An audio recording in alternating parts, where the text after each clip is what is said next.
حضرت علی رضی اللہ تعالیٰ عنہ چونکہ جب بھی بات کرتے بڑی گہری کرتے، بڑی منطقی، بڑی فلسفی اور بڑی قرینے قیاس بات کرتے۔ کسی نے کہا آپ کو حضور سے کتنا پیار ہے، تو مولا علی فرمانے لگے صحرا کا علاقہ ہو، گرمی کا موسم ہو، پیدل سفر ہو، پانی پاس نہ ہو، فرمایا اس موسم میں جتنا کسی پیدل چلنے والے کو پانی سے پیار نہیں ہوتا۔ میرے ایک دوست ہے، وہ کہا کرتے ہیں کہ حضرت صاحب یہ گرمیوں میں جب میں روزہ کھولتا ہوں تو گلاس پانی سے میرا کچھ نہیں بنتا، میرا دل کرتا ہے ٹوٹی کا پائپ لگاؤں منہ میں۔ یہ پانی سے جو پیار ہوتا ہے نا، یعنی آپ درجنوں سینکڑوں نعمتیں چن لیں دسترخوان پر جو پانی ہوتا ہے نا، اس کے بغیر گزارا نہیں ہوتا۔ مولا علی کی بات تو سمجھے نا، مولا کائنات کیا فرماتے؟ فرماتے ہمیں حضور سے اتنا پیار ہے کہ گرمی کا موسم ہو، صحرا کا علاقہ ہو، پیدل سفر ہو، یہ کبھی آپ اس موسم میں جس کو دیر ہو گئی ہو پانی نہ پیا ہو، ذرا اس کو دیکھے نا، پانی پانی پانی پانی کرتا پھرتا ہے۔ فرمایا جس طرح گرمی کے موسم میں صحرا کے علاقے میں پیدل چلنے والے مسافر کو جتنا پانی سے پیار ہوتا ہے نا، مجھے اس سے بھی بڑھ کر مدینے والے محبوب سے پیار ہے۔ یہ کیفیت آپ سمجھیں، اس ذوق کو آپ سمجھیں۔ سورہ حشر کو دیکھیے گا، فرمایا وَلَا تَكُونُوا كَالَّذِينَ نَسُوا اللَّهَ فَأَنسَاهُمْ أَنفُسَهُمْ، ان لوگوں کی طرح نہ ہو جانا جنہوں نے اللہ کو بھلا دیا تو اللہ نے پھر انہیں ان کا اپنا آپ بھی بھلا دیا، انہیں اپنی بھی ہوش نہیں رہی، وہ ایسے مسائل میں گھر گئے، وہ ایسی آزمائشوں میں الجھ گئے، وہ ایسی دنیا داری کے اندر الجھے کہ انہیں اپنا بھی پتہ نہ چلا۔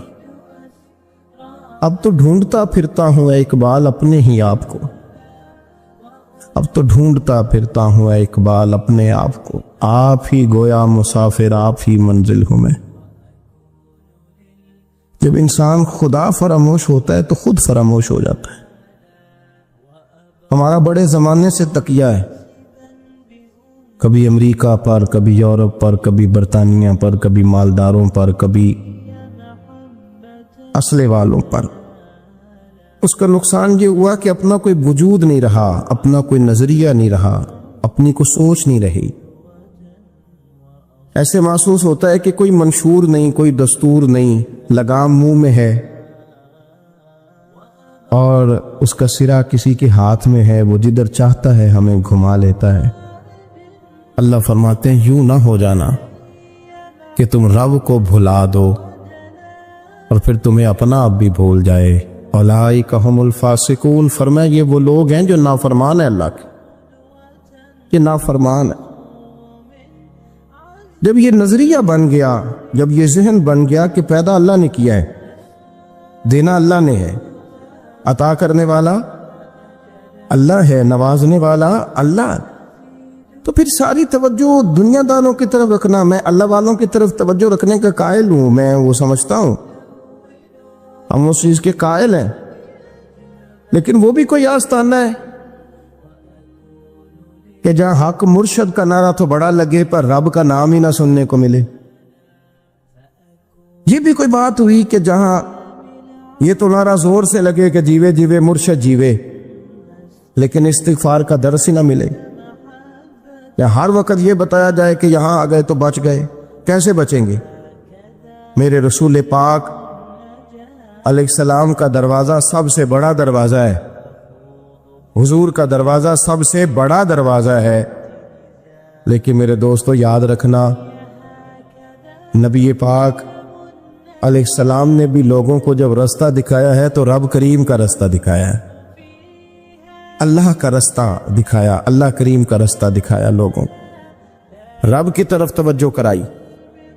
میرے رسول کریم سید عالم صلی اللہ تعالی علیہ وسلم نے لوگوں کی اللہ کی جانب توجہ کرائی اور لوگوں سے یہ کہا کہ وہ اپنے رب کریم کی جانب اپنا ذہن رکھیں، اپنی توجہ اپنے اللہ کی جانب مبذول کریں۔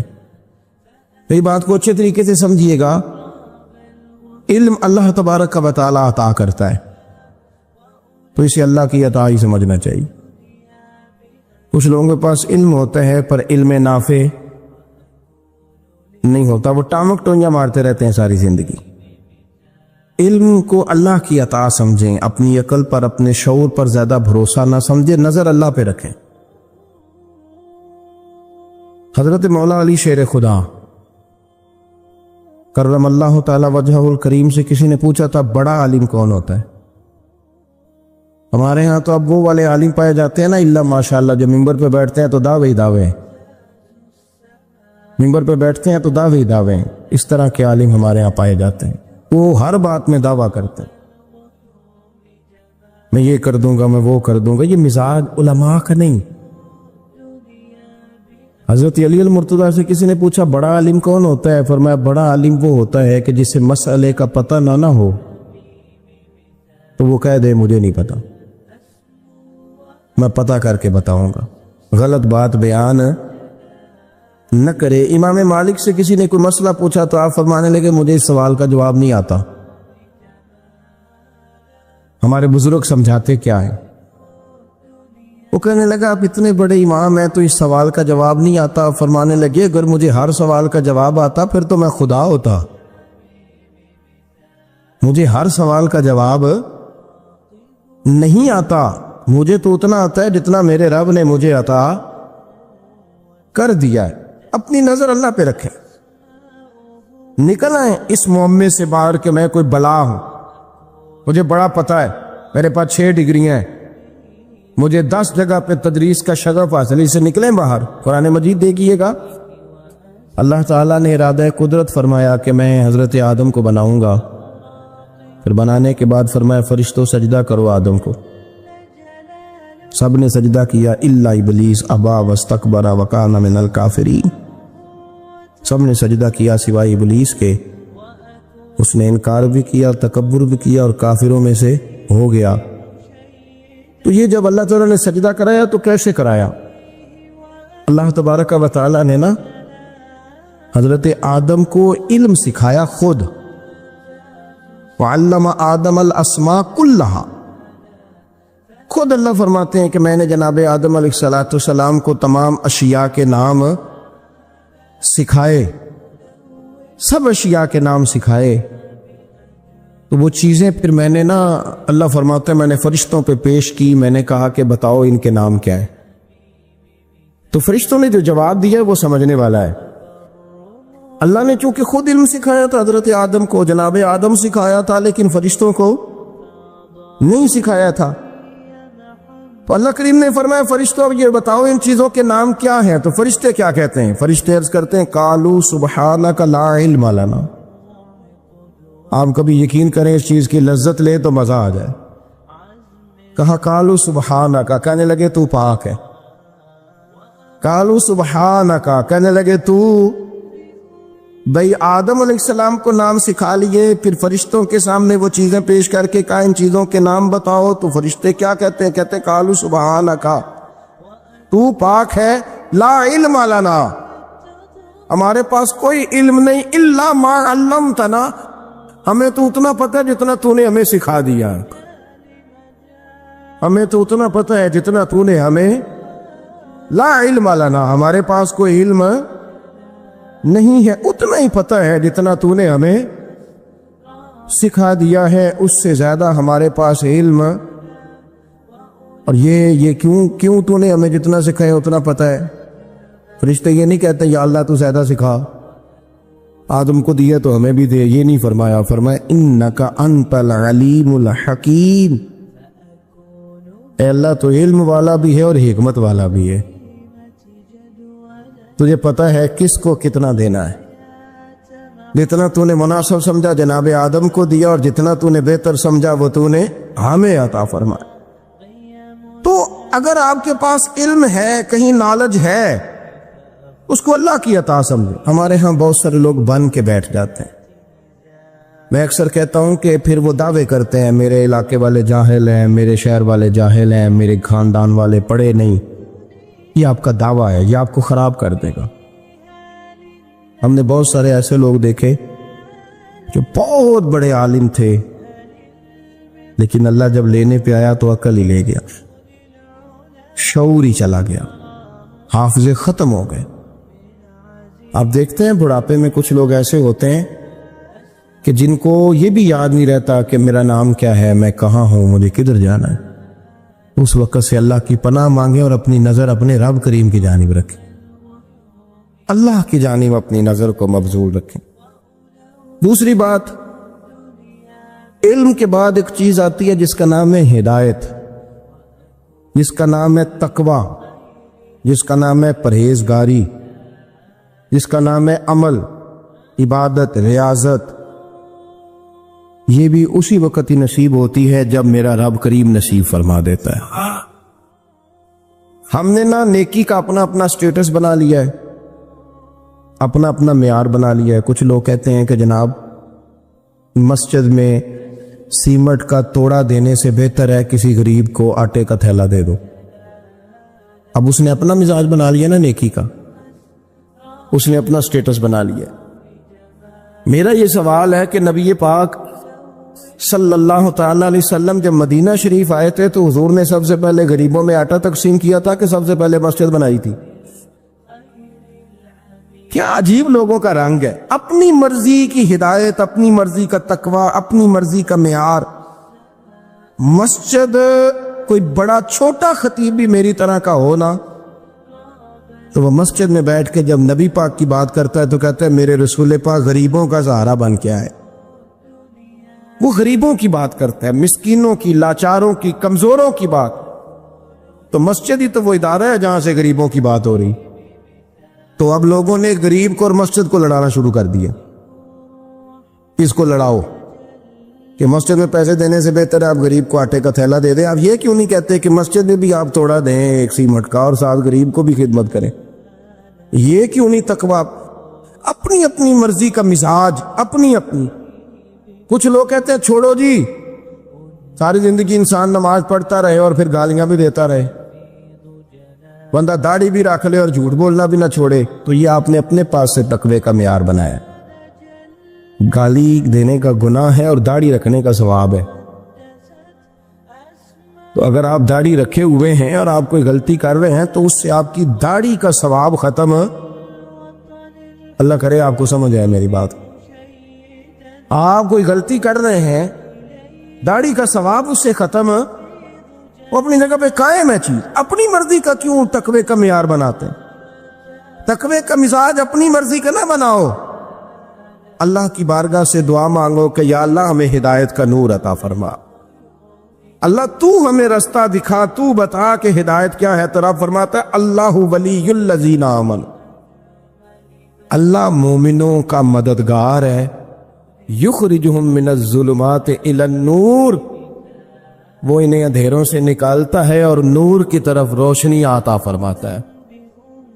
اندھیروں سے نور کی طرف اللہ لاتا ہے۔ اللہ ولی، اللہ مومنوں کا ولی ہے، وہ انہیں اندھیروں سے نور کی طرف نکالتا ہے۔ ہدایت ہمیشہ اللہ کی طرف سے سمجھے۔ جب وہ نماز کی توفیق دیتا ہے تو اپنے فضل سے دیتا ہے، جب وہ ذکر کی توفیق دیتا ہے تو اپنے فضل سے۔ ہم سمجھتے ہو جی فلانا نہیں پڑھ رہا بڑا بیوقوف ہے، فلانا نہیں پڑھ رہا، تو تم کیا اپنی عقل کے زور پہ پڑھ رہا؟ میں جی اللہ کے فضل سے 2 سپارے پڑھتا ہوں، تو کس پہ احسان کرتے تو 2 سپارے پڑھ کے رویا کر، اگر مالک تو بڑا قریب نہیں۔ بڑے لوگ ہیں جن کو پورا قرآن حفظ ہے پر انہیں پڑھنے کی توفیق نہیں، تو انہیں فضل کیا اور مجھے توفیق دے دی ہے پڑھنے۔ رویا کر، پڑھ کے رویا کر، راتی ساری کر کر زاری، وہ نیند اکھاں تھی توندے تے فجرے اوہی گناہگار کہاون سب تو نیوے ہوندے۔ مہربانی کریں، ڈریں، نیکی کریں تو پھر ڈریں، پھر احساس پیدا کریں، پھر اپنے اندر وہ کمزوری لائیں کہ توبہ توبہ مجھے تو پتہ ہی نہیں، تو جانتا ہی نہیں۔ حضرت سیدنا امام اعظم ابو حنیفہ رحمۃ اللہ تعالی علیہ کے ساتھ ایک شخص کہتا میں نے نماز پڑھی، تو عشاء کی نماز تھی۔ یہ جو لوگ بڑے ہوتے ہیں نا، جن کے پیار کرنے والے بڑے ہوتے ہیں، ان کے گرد خوف بھی بڑا ہی ہوتا ہے۔ ہمیں بڑا ڈر لگتا ہے، بڑی بعض اوقات آزمائش ہوتی ہے ان کی۔ عشاء کی نماز کہتے پڑھی تو امام صاحب نے نا عشاء کی نماز میں تلاوت کی آیتیں فَمَن يَعْمَلْ مِثْقَالَ ذَرَّةٍ خَيْرًا يَرَهُ وَمَن يَعْمَلْ مِثْقَالَ ذَرَّةٍ شَرًّا يَرَهُ، فرمایا جو ذرہ برابر خیر کرے گا وہ بھی قیامت میں دیکھے گا، اور جو ذرہ برابر شر کرے گا وہ بھی قیامت میں اس شر کو دیکھے گا، اس کے سامنے آئے گا۔ تو وہ شخص کہتا ہے کہ سارے لوگ نماز پڑھ کے چلے گئے تو امام صاحب رحمۃ اللہ علیہ نے اپنی داڑھی پکڑی، رو رہے ہیں، کہتے ہیں وہ ذرہ برابر نیکی کا بدلہ دینے والے، وہ ذرہ برابر شر پہ سزا دینے والے میری سفید داڑھی کو دیکھ، مالک میرے ذرے ذرے سامنے نہ لانا، لوگ تو میری بڑی قدر کرتے ہیں دنیا، میں تو بڑا پہچانا جاتا ہوں، لوگ تو میری راہوں میں پھول لیے کھڑے ہوتے ہیں، مجھے بڑا نوازتے ہیں، قیامت میں رسوا نہ کر دینا، میرے لیے مشکل ہو جائے گی۔ وہ کہتے ہیں میں نے امام صاحب کا درد دیکھا، مجھے کوئی کام تھا تو میں چلا گیا، میں نے کہا کہ وہ اس وقت اللہ کے حضور حاضر ہیں تو میں دوبارہ آؤں گا۔ کہتے میں تہجد کا وقت آیا تو امام صاحب وہیں بیٹھے تھے اور ان کی داڑھی آنسوؤں سے بھری ہوئی تھی اور زور سے داڑھی پکڑی ہوئی، کہنے لگے مالک رسوا نہ کر دینا، قیامت میں رسوا نہ کر دینا۔ یار جو ہدایت یافتہ لوگ تھے وہ تو ڈرے ہوئے تھے، وہ تو سہمے ہوئے تھے، وہ تو کہتے تھے یہ اس کا فضل نہیں، اس نے بلا لیا، یہ اس کا کرم نہیں۔ حضرت باعزید بستامی کسی کافر کو دیکھتے تو رو پڑتے، کہتے مالک تو کتنا قریب ہے، یہ بے ایمان رہ گیا، تو نے اپنے فضل سے مجھے اپنے نبی کا غلام بنا لیا، وہ رو پڑتے۔ یہاں تو لوگوں کا دعویٰ ہی بڑا ہے، نمازی اللہ خیر فرمائے وہ تو دوسروں کو گھورتا ہے، وہ کہتا ہے جنت کا میں مالک ہوں، کنجیاں میرے پاس ہیں، میں کسی اور کو گھسنے نہیں دوں گا، اور اگر 2-3 حج کر لے تو پھر تو وہ کہتا ہے کہ اب میرے سے پوچھ کے لوگ جنت میں جائیں گے معاذ اللہ، اور اگر وہ 2 4 5 7 دفعہ کوئی نفل پڑھ لے تو پھر وہ کہتا ہے چھوڑیں جی سارے لوگ بے عمل ہیں، میں اکیلا نیک ہوں۔ نہ ایسا کریں، اپنی توجہ اپنے رب پہ رکھیں، اپنی توجہ اپنے ان اللہ بالناس لرؤوف الرحیم، بے شک اللہ اپنے بندوں پر بڑا ہی مہربان اور نہایت ہی رحم کرنے والا، رؤوف اور رحیم ہے، بڑا مہربان، کرم فرماتا ہے۔ اللہ تعالیٰ اپنے بندوں سے بڑا جلد راضی ہو جاتا ہے، وہ اپنے بندوں کو بہت زیادہ مشقت میں نہیں ڈالتا، وہ اپنے بندوں سے اپنی نعمتوں کا بدلہ نہیں چاہتا، بہت سخت مشقت والی عبادتیں نعمتوں کے بدلے نہیں چاہتا، وہ بڑی جلدی رحم فرماتا ہے۔ ماں پیار کرتی ہے اپنے بچے سے لیکن وہ ناراض بھی ہو جاتی ہے بعض چیزوں میں، بعض معاملات اس کا دل بھی دکھاتے ہیں، بعض جگہ وہ رو کے یہ بھی کہتی ہے کہ تو نے میری محبت کا کوئی نتیجہ نہیں مجھے دیا، میری ساری کمائی تو نے ضائع کر دی۔ والد بہت ساری جگہوں پہ ناراض ہوتا ہے، شکوہ کرتا ہے، کہتا ہے میری بیماریوں کی، پریشانیوں کی، بڑھاپے کی، کمزوریاں کا سبب بیٹے تو ہی بن گیا، یہ ساری تکلیفیں تو ٹھیک ہو جائیں تو میری شاید عمر بھی بڑھ جائے، صحت بھی ٹھیک ہو جائے، میں زیادہ دیر جوان رہ سکوں۔ ناراض ہوتے ہیں ماں باپ، اسی طرح ماں باپ راضی بھی ہو جاتے ہیں، وہ بڑی جلدی راضی ہو جاتے ہیں۔ میں اکثر کہتا ہوں کہ والد کو راضی کرنے میں 5-7 منٹ لگ جاتے ہیں، اماں تو 1.5-2 منٹ میں راضی ہو جاتی، ابا جی کو 5-7 منٹ لگتے ہیں، کئی دفعہ کہنا پڑتا ہے، کوئی دلائل دینے پڑتے ہیں، لیکن والدہ کے لیے تو کچھ بھی نہیں، آپ نیرا جا کے پیروں میں بیٹھ ہی جائیں، کچھ بھی نہ کریں، آپ پورا روئیں نہ رونے والا منہ ہی بن جائے تو اماں تو نرم ہی نرم ہے، جس وقت جو مرضی آپ کرا لیں ہو گیا۔ اللہ تبارک و تعالی بلا مثال و بلا تشبیہ سمجھانے کے لیے عرض کرتا ہوں، اللہ بھی بعض معاملات میں اپنے بندوں سے ناراض ہو جاتا ہے، وہ کہتا ہے میں تکبر کرنے والوں کو پسند نہیں کرتا، وہ کہتا ہے فسادی پسند نہیں ہے، وہ فرماتا ہے کہ راہوں میں کجی کرنے والے پسند نہیں ہیں، وہ فرماتا ہے کہ بدعہدیاں کرو گے تو میں صبح قیامت تم سے سوالات کروں گا۔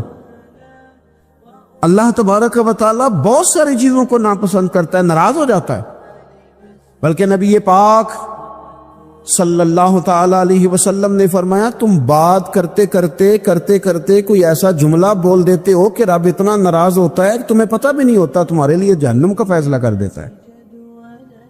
اس لیے پہلے تولو پھر بولو، خود اپنے لفظوں کی تو تم پہرے داری کرو نا کہ میں کیا کہہ رہا ہوں۔ کوئی ایسا جملہ، کوئی ایسی بات وارثہ مان کری نہ وارثہ دا، کوئی ایسی بات نہ تمہاری زبان سے نکلے۔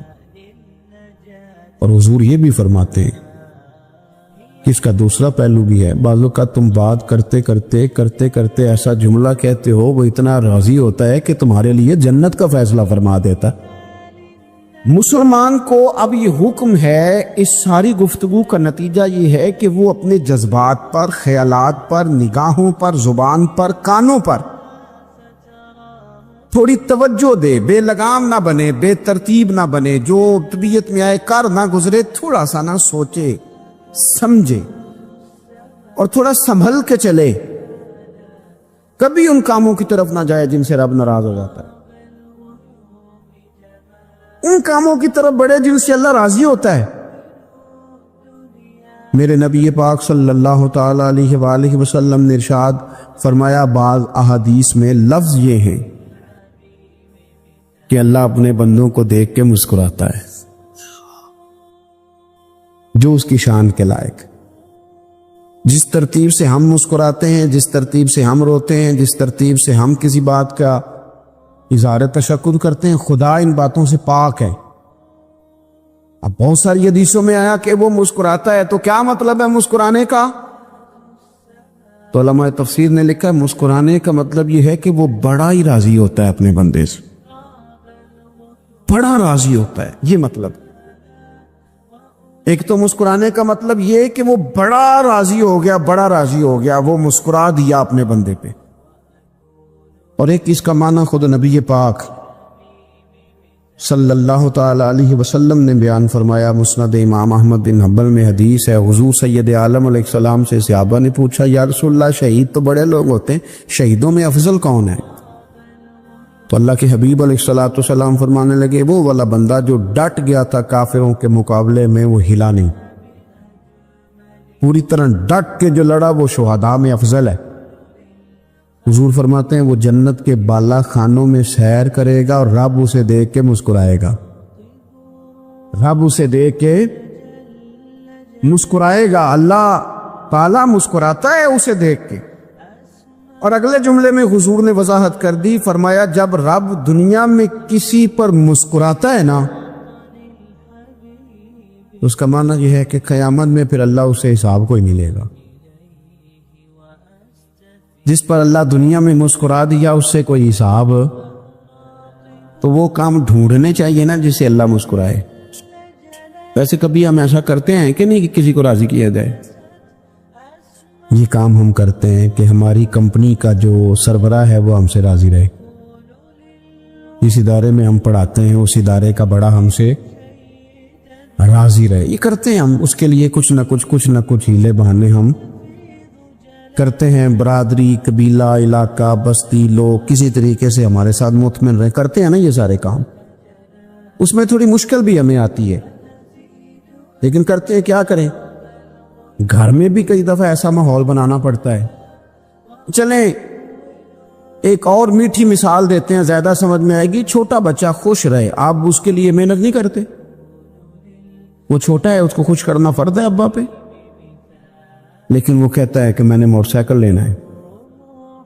چھوٹا ہے، چلا ہی نہیں پائے گا، تو ابا پھر اسے راضی کرتا ہے، کہتا ہے بیٹے چھوٹا سائیکل لے لے، چل میں تجھے اڑانے والا جہاز لے دیتا ہوں۔ مقصود کیا ہے کہ اس کو ناراض نہیں کرنا، یہ روئے نہ، اس کا دل نہ ٹوٹے۔ ہو یارو سنو نا میں کیا کہہ رہا ہوں، اگر چھوٹے بچے کے لیے وہ چیزیں ڈھونڈتے ہو، میرے ابا جی نا اپنے نواسے کے لیے کھلونا لے کے آئے تو بچہ بڑا ہی کھیلا، تو ابا جی کہنے لگے لو پیسے پورے ہو گئے میرے۔ بچے کو پسند بڑا ہے نا، پیسے پورے کر چھڑے نہیں، دیکھو نا جی کتنا اس کو راضی ہوا ہے۔ تو انسان کیا کرتا ہے کہ کوشش کرتا ہے چھوٹا بچہ بھی ناراض نہ ہو، تو وہ چیزیں وہ ڈھونڈتا ہے کہ اس کو کیا پسند ہے، چاکلیٹ لے جاؤں، فلاں چیز لے جاؤں، آئس کریم لے جاؤں، تو ایک بچے کے لیے، گھر کے لیے، سربراہ کے لیے اتنی محنت کرتے ہو، تو وہ کام بھی ہمیں ڈھونڈ ڈھونڈ کے تلاش کرنے چاہیے نا، جس سے رب راضی ہوتا ہے، اللہ راضی ہوتا ہے۔ بتاؤں وہ کون کون سے کام ہیں؟ نبی کریم صلی اللہ تعالی علیہ وسلم نے ارشاد فرمایا 3 لوگ ہیں جنہیں دیکھ کے رب مسکراتا ہے۔ یا رسول اللہ صلی اللہ علیہ وسلم وہ کون کون سے؟ تو محبوب فرمانے لگے، ایک وہ بندہ ساری مخلوق سوئی ہے، آدھی رات ہے، رات کا پچھلا پہر ہے، اس نے اٹھ کے وضو کر لیا، مصلی پہ کھڑا ہو گیا خدا کی یاد میں، فرمایا اسے دیکھ کے رب مسکراتا ہے جو اس کی شان کے لائق ہے، مسکراتا ہے اللہ۔ یہ تو سونے کا ٹائم تھا، یہ تو گہری نیند آنے کا وقت تھا، رات کا پچھلا پہر، رات پوے تے بے درداں نو نیند پیاری آوے، تے درد منداں نو یاد سجن دی ستیاں بھی آن جگاوے، اور ساون کی کالی راتوں میں جب بوندا باندی ہوتی ہے تو راتوں کو اٹھ اٹھ روتے ہیں جب خلقت ساری سوتی ہے، اللہ مسکراتا ہے۔ اور سننا میرے بھائی، میرے نبی پاک صلی اللہ تعالی علیہ وسلم فرماتے ہیں جب مسلمان نماز کے لیے صفیں بناتے ہیں نا، ترتیب لگ رہی ہوتی ہے، اب اللہ کی بارگاہ میں کھڑے ہوں گے، قیام کریں گے، رکوع کریں گے، سجود کریں گے، فرمایا جب مومن صفیں بناتے ہیں تو رب دیکھ کے مسکراتا ہے، مسکراتا ہے۔ کمال ہو گئے عروج بندگی کا، جب بندے کو دیکھ کے رب مسکرائے، خدا بندے سے خود پوچھے بتا تیری رضا کیا ہے، مسکراتا ہے۔ اور میرے نبی پاک علیہ السلام فرماتے ہیں جب مجاہد جہاد کے لیے صفیں سیدھی کرتے، آج تو یہ رب کے نام پہ مرنے ہی آ گئے، یہ صفوں میں کھڑے ہوں گے، ترتیب سے لڑیں گے، ترتیب سے گلا کاٹیں گے کافروں کا یا شہادت لیں گے۔ فرمایا جب جہاد کے لوگ صفیں بناتے ہیں تو رب انہیں دیکھ کے مسکراتا ہے۔ کتنے نصیبوں والا وہ بندہ ہے جسے دیکھ کے مسکرا دیا۔ او یار، کبھی تیرا بیٹا تیرے سامنے مسکرائے نا چھوٹا، تو تیرا دل باغ باغ ہو جاتا ہے۔ تیری ماں بیمار کسی ایک دن صحیح طرح ہنس پڑے تو طبیعت خوش ہو جاتی۔ مجھے بتاؤ نا، جس کا رب بھی اسے دیکھ کے ہنس پڑے، جو اس کی شان کے لائق ہے، کیا اس بندے کے نصیبیں ہیں، کیا اس کے مقدر ہیں؟ آپ اس مقام پر اپنے آپ کو لائیں۔ اب دیکھیں نا، یہ حدیث آپ نے سن لی، اب ہم نے نا اس طرح صفحے نہیں بنانے جس طرح ساری دنیا، اب ذرا صفحے بھی شوق سے بنائیں گے، اب ذرا تھوڑا سا شوق پیدا کریں گے، بھئی یہ تو میں وہ کام کرنے لگا ہوں جسے دیکھ کے رب مسکراتا ہے۔ نبی پاک صلی اللہ علیہ وسلم نے فرمایا جب کوئی بندہ توبہ کرتا ہے نا، ہم توبہ کا رٹا لگاتے ہیں،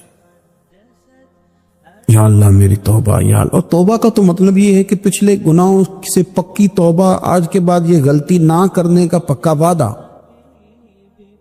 تو نے ساری شب برات رو کے گزاری ہے، بتا سویرے جھوٹ جوڑنے کا ارادہ ہے تیرا؟ آج کے بعد رشوت تو نہیں نہ لے گا، ملاوٹ تو نہیں نہ کرے گا، یہ توبہ ہے۔ اور اگر سارے کام اسی طرح کرنے تو پھر کہ توبہ کا رٹا ہے، جتنا مرضی لگاؤ۔ حضرت علی بن ربیعہ رضی اللہ تعالیٰ عنہ فرماتے میں مولا علی کے ساتھ تھا، مقام حرہ کی طرف جا رہے تھے، حضرت علی نے ہاتھ اٹھا کے دعا مانگی ہماری تعلیم کے لیے، ورنہ حضرت علی ہم صحابہ کو محفوظ عن الخطا تو مانتے ہیں نا، ہاتھ اٹھا کے کہا اے اللہ ہمارے گناہ بخش دے، تیرے علاوہ کوئی معاف کرنے والا نہیں۔ اور پھر حضرت علی آسمان کی طرف دیکھا اور دیکھ کے نا حضرت علی بن ربیعہ کو تو مسکرائے۔ حضرت علی بن ربیعہ کہنے لگے حضور مسکرائے کیوں ہو؟ فرمانے لگے ایک دن میں حضور کے ساتھ اسی طرح آیا تھا،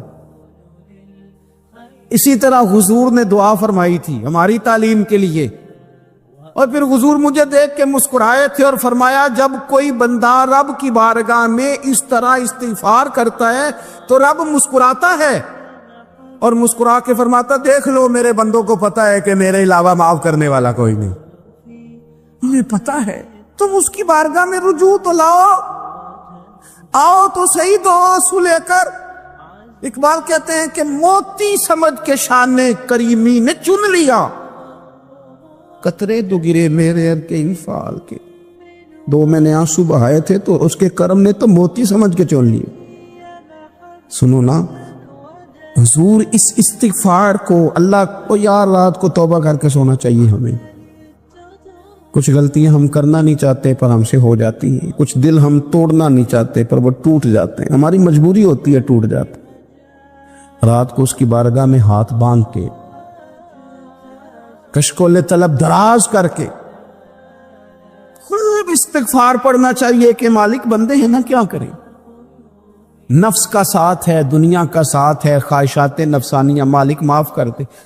درد سے توبہ، رسم نہ ہو، کہانی نہ ہو، لفظ نہ ہو، جملے نہ ہو، اور جناب ایسے لوگوں کے بیچ بڑے ہاتھ باندھ کے اور بڑا کوئی ضرورت نہیں، آپ اکیلے اپنی چارپائی پہ بستر کے اندر منہ دے کے بھی درد سے کہیں گے نا معاف کر دے تو وہ تو مہربانی بڑا ہے۔ میرے نبی پاک صلی اللہ علیہ وسلم مثال دیتے ہیں، فرمایا ایک آدمی صحرا میں جا رہا ہے، صحابہ سے حضور خطاب کر رہے ہیں، فرمایا ایک آدمی صحرا میں جا رہا تھا، اس نے اپنی اونٹنی پہ کھانا پانی پیسے ہر چیز رکھی ہوئی تھی، صحرا تھا بہت بڑا، درمیان صحرا کے گیا تو تھوڑا سا سستانے کے لیے آرام کرنے کے لیے اونٹنی سے نیچے اترا۔ اب اس نے اونٹنی کی لگام، اونٹنی کی نکیل اپنے سرہانے کے نیچے رکھی، ہاتھ کے ساتھ پکڑی اور سو گیا۔ تھوڑی ہی دیر کے بعد جب اس کی آنکھ کھلی تو دیکھا اونٹنی غائب ہے۔